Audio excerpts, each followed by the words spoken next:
Thank you. I'm going to talk not so much about embedding cultural competence in a unit of study, but into a faculty at the time, and I'll get onto that in a moment. Talk about AGEN 3008, Indigenous Land and Food Knowledge. Very much a team effort. I really have to acknowledge Peter Apt and Rebecca Cross in the development and the delivery of this. Part of the worth or the reason for having this unit, it's staff cultural competence as well as student. So throughout the years, we've run this 3 years now, we've had a particular academic staff member come along and help run the show and add their bit of expertise into the area. So Angela Patterson, Claudia Keitel, and this year Matt Pye. And of course, we could never ever do this without technical support, both in the organisation and the running of the field trip. So it started off when we started examining cultural competence when we were Faculty of Agriculture and Environment, which was nice because we're a small little faculty. We could tackle this without having a big science faculty behind us, so it was an easy thing to chew off and look at. We went through all of the units of study that were delivered at the time for the three degrees that were running at the time, agriculture, environmental science, and food and agribusiness. Went through all of the units, found out what was being delivered in terms of cultural competence, mainly from the point of view from Indigenous knowledge, but as we got more used to the concept, more cultural, increased that breadth. That was the first output. What are we doing in agriculture towards cultural competence? One of the things that came out of that is that we could have a whole unit of study that could focus on Indigenous land and food knowledge, because we are a faculty of agriculture and food and environment. So why not have a whole new unit of study? We negotiated with Wingaramura in 2014 and 15 how this would come about, what it would look like, what would we do, against the background of what Wingaramura was doing at the time as well. Where would we take students? What would we teach them? All of those things. It did take a long time to get organised. We actually went out, the three of us, Peter, Rebecca and myself, went and did the trip to see what was logically possible as well. And we came up with what we're delivering at the moment. So we've run it 3 times, 2016, 17, 10, 18, sorry about that. I'm not entirely sure what's going to happen next year for a whole range of reasons, mainly because Peter Apt has retired and he was an absolute driving force of this. He does parts of delivery that I can't do and I won't do because I'm not good at that. We also have Rebecca Cross, who Wingaramura has financed the whole time. But she's not permanent. We always live from one year to the next, and honestly we couldn't do without her negotiation skills for setting it up, and again the delivery, the interaction with students. So I'm not quite sure, and then I don't know where it fits in the whole new degree program. It's not hooked on anywhere. It's in a table somewhere. There's other things as well, so I'm not quite sure where we go next year. Perhaps it's a fantastic time to look at it and redevelop it for to deliver it in another way. We've got a range of learning outcomes. I've picked out 3. So one of the main things we want to do is for students to start to get an idea of Indigenous communities with a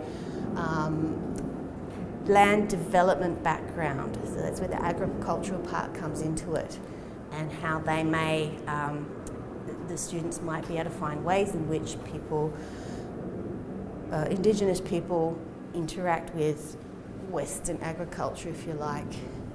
One of the feedback we got straight away from Wingaramura when we were developing this is, what do we give back? We just go and take stuff and knowledge, but what do we give back? So one of the very important things is that students developed a feasibility study for one of the communities or groups that they learn about.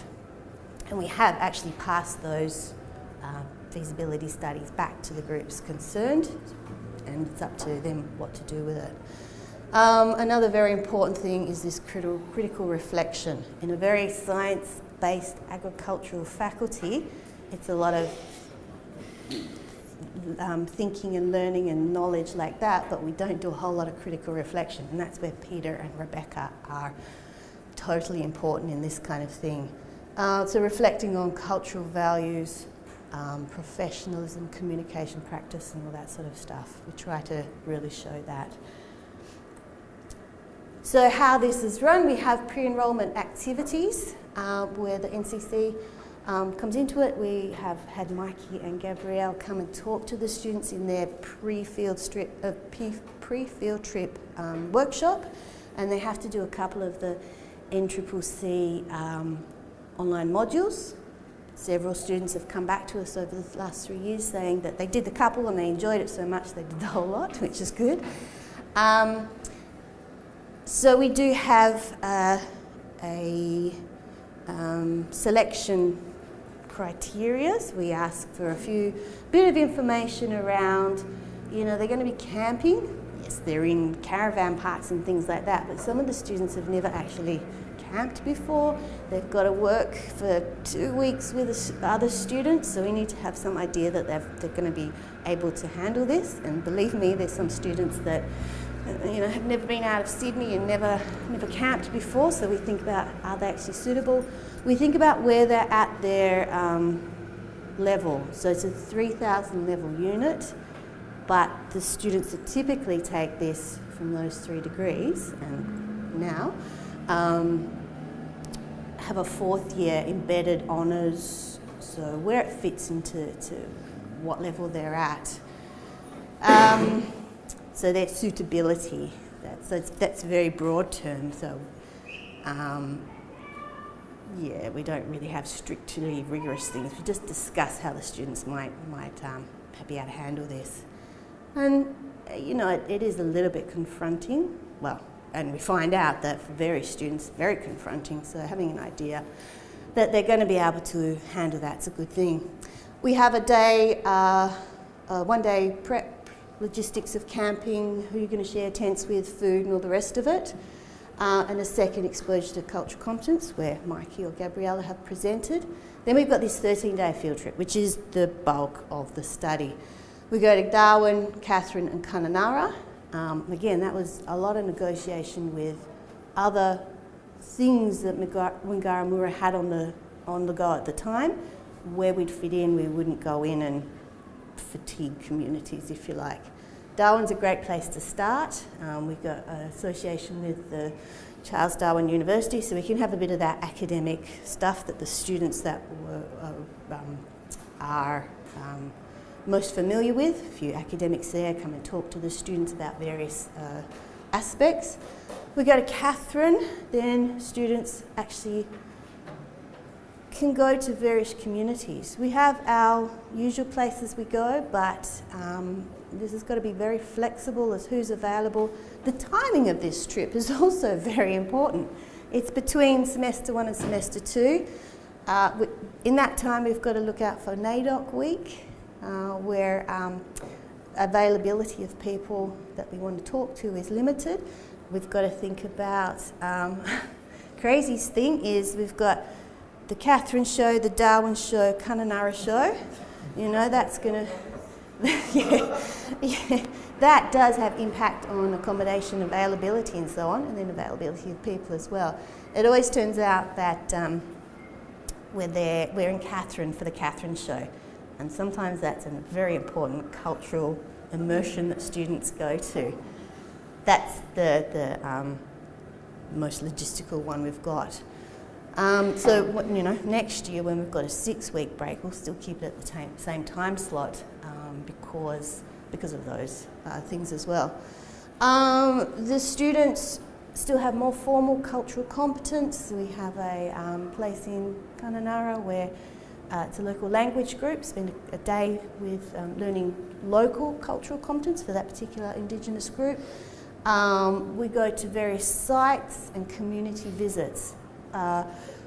It's a range from Indigenous communities, Western agriculture enterprises, government groups, housing groups, whatever we can find. As I say, we've got our core patterns, but again, availability. Sometimes these things change the day before we are due to meet people. And that's part of, we tell the students that we've got to have some flexibility, we've got a certain amount of structure, we have to be certain places at certain times. But we try to tell the students straight up that, you know, we're dealing with people, with groups and communities and things like that. Things change, and they're very, so far, have been very, very understanding and accommodating. We do the trip. Kununurra, we love to go to Kununurra because of the Ord River scheme. It is such an impact in Western Australia that that's a really great background to have for the students to understand who it affects. It affects everybody, not just Indigenous people and their changing value use of their land, but you know, damming, great big river has impacts all over the place. So just looking at different scenarios around the Ord River scheme and the agricultural context has been absolutely invaluable. And then the students come back together for a one-day workshop. We had that a couple of weeks ago. They present their feasibility study, what they think their idea is of what they can do to work with the community, and we provide feedback and learning. A very important part of that is getting the students to do the reflection, a bit of group work about how their ideas of what the trip was going to be about, what the course was going to be about when they came in, and how that changed over the weeks. They have to do some formal assessment around that, but that's sort of a reminder of what critical reflection is. It's truly an immersive experience. Once you're there, you have to learn it. We have tears, even me sometimes. So it's very, very immersive, and we don't go for that in mind, but that's how people react. We provide time to reflect on experiences. Students are supposed to do a daily log of their thinking, and then as assessment, as I say, they pull out extracts from their critical reflection book and explain why they've taken that sort of thread. There's very much group work, from developing the feasibility study to getting lunch ready, getting packed up on time to go. We have to leave. On the way back, we stopped for one night in Catherine, and we have to leave very early to get everyone organised and back to the airport in time, dropping all buses off and everything. So very much a group effort there. Cultural competence is delivered a range of ways by a range of people, and knowledge is shared, again, by a range of people.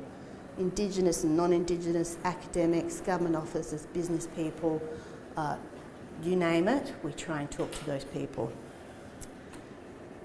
Very quickly on assessment, there's a field book study where they actually write the notes, just not much thinking, just put notes down.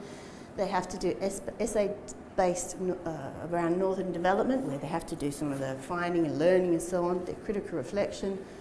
Their project that they've developed together as a group, we make it a little bit with a nice boundary around it, because there's actually a funding source, and we use the form that's used for submission. So $5,000. What would you do with $5,000? Of course, the ideas are usually big, so on the workshop we say, bring it back down. How can you package that up as a first step for $5,000? And that feasibility study can then go back to the community.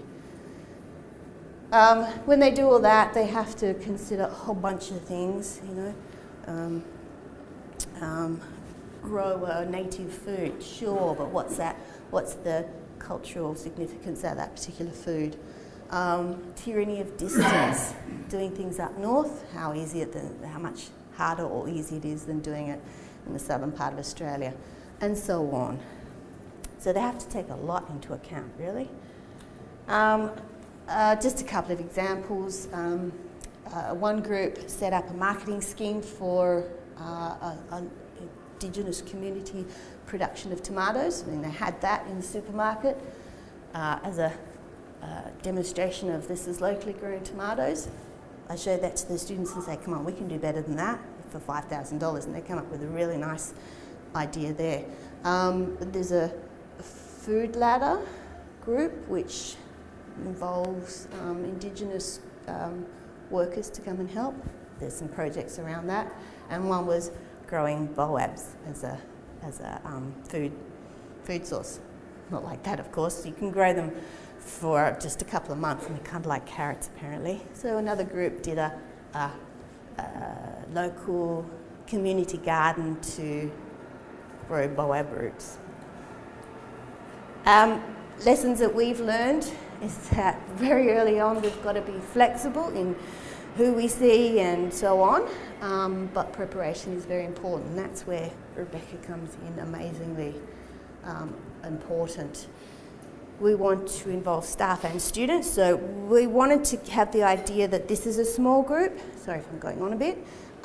So we have a minibus full of people and a support vehicle. We could make this massive and have the big tour bus, but then it becomes a tour group. We can't have the same sort of interaction. So that's another question around, can this continue to be delivered, because it's a maximum size, usually about 15 or 16 students, and 3 or 4 or 5 staff, something like that. It is expensive because students have to pay for their flights. The faculty does have a lot of input to that as well. So it then maybe it becomes a unit of study that only a certain group of people can do, those with enough money to pay for the flights and the extra costs. But it is very importantly a transformative experience for staff and students. We hear that time and time again, which is, to me, one of the very most important things. Thank you. Thank you, Cherry, for sharing with us